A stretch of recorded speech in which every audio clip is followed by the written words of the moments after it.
Top 5 mistakes na ginagawa ng mga Clash Royale beginners. Number 1, ang lapag ng cards. Yan, sa mga nakakaalam guys, ang Clash Royale isa tong strategy game. So, hindi ka dapat basta lapag ng cards. Yung iba kasi pagka naglalaro ng Clash Royale, lalo na pag beginner, lapag ng cards sa bridge, expecting na mabasag nila agad o pagtalo nila agad yung kalaban. Dapat di ganun guys. Kasi ang disadvantage nun, pag nadepensa ng maigi yung push mo ng kalaban, yung mga troops niya magka-counter push yan. So pag nag-counter push yan, wala ka ng elixir, matatalo ka. So dapat di ganun guys. Strategy guys, learn to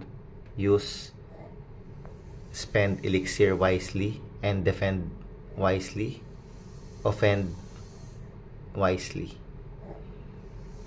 Okay, so next tayo guys, ang number 2 natin, yung pag-upgrade ng cards nang hindi nagko-focus sa isang deck. Kung yari guys,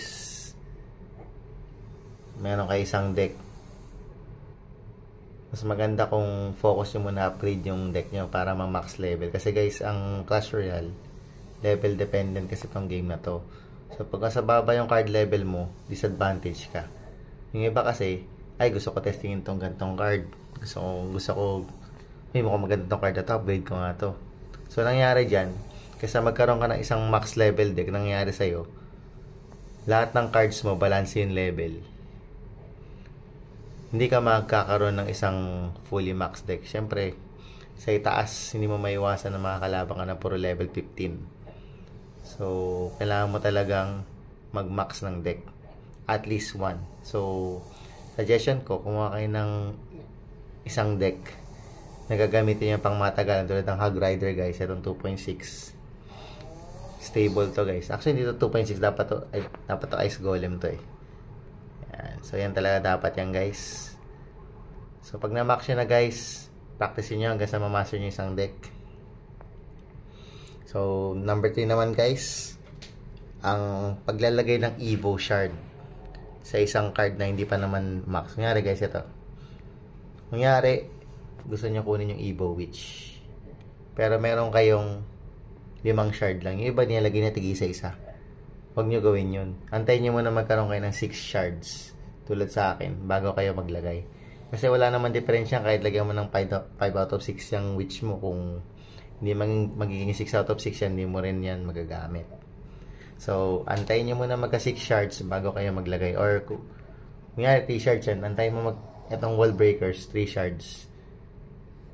Antayin mo muna magka 3 shards ka bago mo lagyan yan para ma-unlock.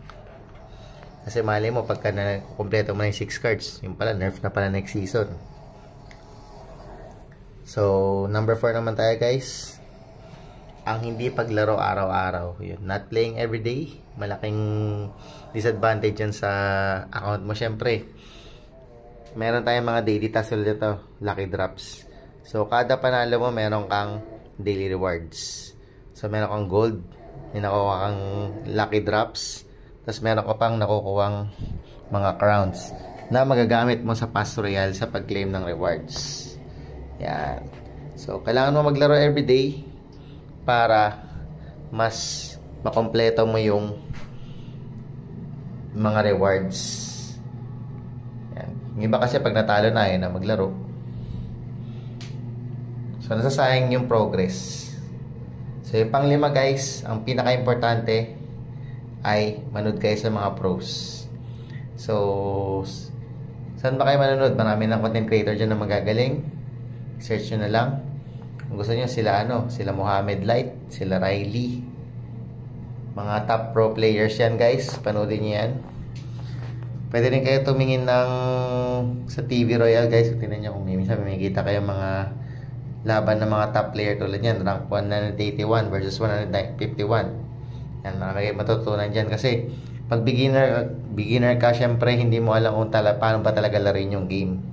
So, mas maganda manood ka sa mga mas marunong sa'yo kung paano talaga dapat laruin yung game. Yung iba, hindi alam kung paano conserve elixir, count elixir, mag-keep track ng cycle ng cards. Yung iba, hindi pa nga lang maglagay sa gitna eh. Yan, mga simple but advanced tricks na pwede matutunan sa mga pro players. Mga placement, magandang placement, kung ano dapat gawin kapag ganito yung matchup mo. So, yun nga pinaka-important guys. Manood kayo ng mga pro players or mga players na mas magaling sa inyo. So, pag nagustuhan nyo itong video guys, don't forget to follow Arkniel Gaming. Nagla-livestream din ako guys. Marami kayong matututunan sa akin guys, sa mga gameplay, paggawa ng decks. So yun na lang guys. Sana nag-enjoy, sana nakatulong tong video na to. Thank you for watching. Bye bye.